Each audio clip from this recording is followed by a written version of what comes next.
Man, guys, I just got done with chapter 2, and there was so much great information in there. The key takeaways don't even do justice to it. Like, in all honesty, I had so much fun writing this chapter. As I got into this, I got to talk about one of my favorite movies ever, which hardly anybody in the world knows about, which is Down Periscope.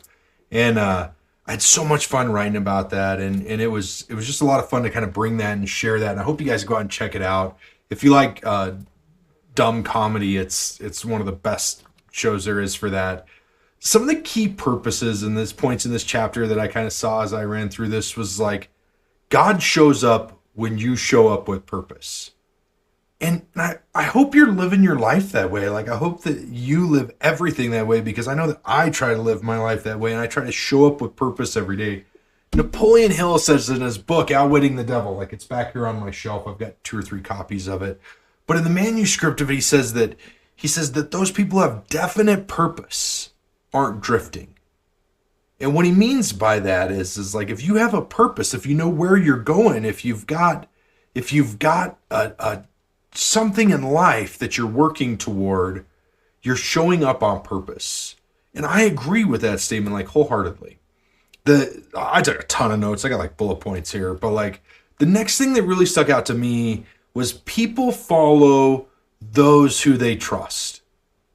Right? If you don't trust somebody, you're not going to follow them. If you think they're dishonest, you're not going to follow them. You're not going to, so you can't be a dishonest leader. Honesty has to be one of your morals as a leader if you want to attract success, right? And then, real leaders, they get creative and are courageous. We don't have to ask for permission to do stuff. A lot of times we go out there and we get it done, but we're being really creative around that. And that's part of the love that I have for leadership. That's part of what I love about this book so much, is that I got to get creative to build it. And it takes a lot of courage to put some of this stuff out here. Like, we get deeper in the book, like there's more deep stuff in here. And so it takes a lot to really like be courageous to put that out there. Going back to Napoleon Hill, Outwitting the Devil, like he was ready to publish it, but his wife said, no, you can't. So he wrote the book in like 1936, 1937. It didn't get published until the early 2000s. I think it was like 2011. Don't quote me on the date. But his wife wouldn't publish it. She said, if you publish it, we'll be shamed. Nobody will deal with us. Nobody will like us. Nobody will talk to us. Then his daughter wouldn't even publish it after she read it. Whether she read the manuscript or not, I don't know. I can't tell you. She might have been like, Mom said, don't publish this book. I'm not publishing this book. So she didn't have the courage to do it, right? And I think courage is something that's big. And there's we get into a lot with courage of this, like proposing to my wife down on a river bottom. Funny story, my oldest son's getting ready to get married and he wants to have a ceremony. And down there in the same place, I proposed to my wife, which he doesn't even know we proposed down there, right? It's kind of funny how God works, but it's super cool, right? And then I really loved this line, and so I just got to repeat it. Grit in your gut, calm in your chaos. Like, that's a John Wayne line if I've ever heard one. All right, buddy, I'll tell you what, you got to have grit in your gut, calm in your chaos. I just think it's a fun line. I love it. I had so much fun with parts of this. The next thing that I wrote down, and this is something that I really want to talk about, and something that I really want to get into, is the best things in life only happen after you take a risk, after you get outside of your comfort zone. It has to scare you. What you're doing has to scare you. If it doesn't scare you, it's not a big enough risk. If it doesn't scare you, why are you doing it? Right? You've got to take those chances that make you go, oh, is this the right choice? Oh, am I moving in the right direction? Oh, can I afford this? You've got to be willing to take those chances, because that's when you truly gain. That's when you truly grow, right? I loved this line. Bosses give orders. Leaders earn trust. And it really makes me wonder, like, am I giving orders or am I earning trust? And I think that I earn trust. I think I do pretty good at earning trust. I think my team trusts me in what I do, and that's what I hope. And I hope that this I'm earning trust with you through every line in this book, through every podcast, right? You should be checking out the Forged podcast. Okay, if you're listening to this on the podcast, you should get a copy of the book. I know, it's all over. I never give up. I never quit. Never stop selling. That's a Grant Cardone thing.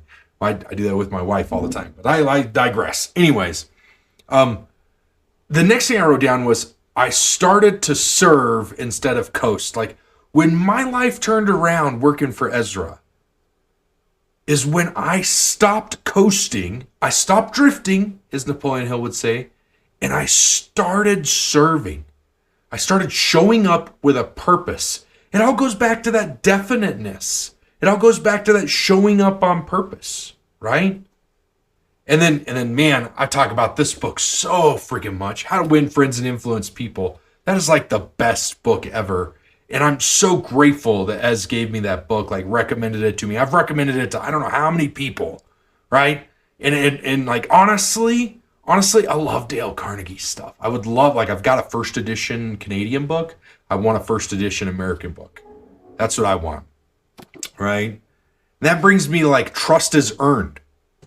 As a leader, you have to earn trust. Mentorship is earned too.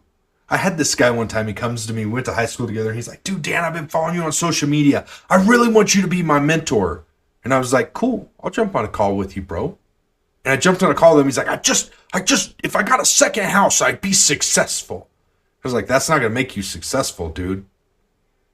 You can have all the money in the world, you're not going to be successful. That's not what it's about. You got to determine what success is before you want it. He didn't want mentorship. He wanted somebody to agree with what he already said, with what he was already doing. Right? Do you hear what I'm saying? Do you see where I'm coming from? It's crazy. But mentorship is earned too. And I want you to know that. You're not just going to get mentorship from somebody. You have to earn it. Just like a leader, you have to earn trust. I think about like Russell Brunson and Dot-Com Secrets. Like I have his books behind me here on this shelf, like all three of them. I was involved in him and did so much with him for so long. Right?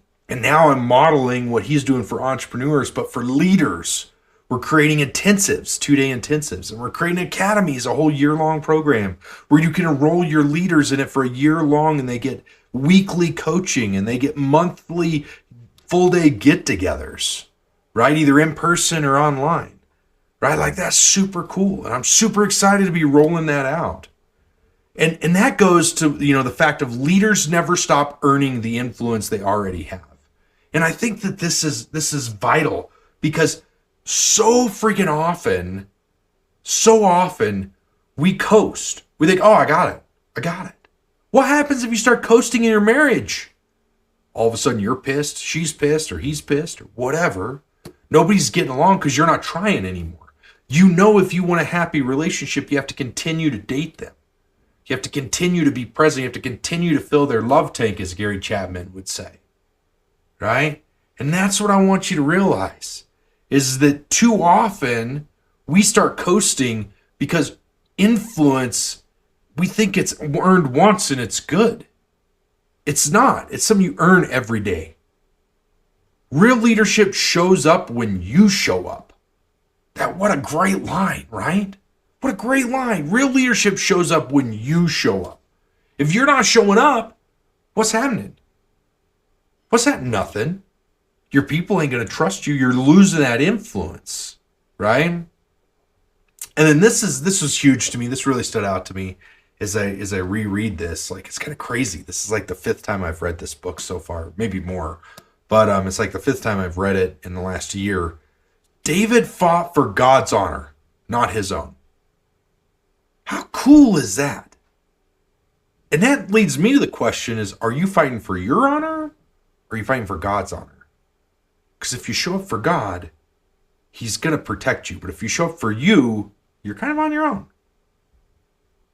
And that leads to, like, God doesn't look for perfect resumes. He looks at what's inside. You can't be superficial with him. I can be superficial with you, kind of. You're going to be able to read me like a book, but like, I can be superficial with you, but not really. But I can't be superficial with him. I can't hide anything. He doesn't see my highlight reel that's on social media. He sees the whole thing.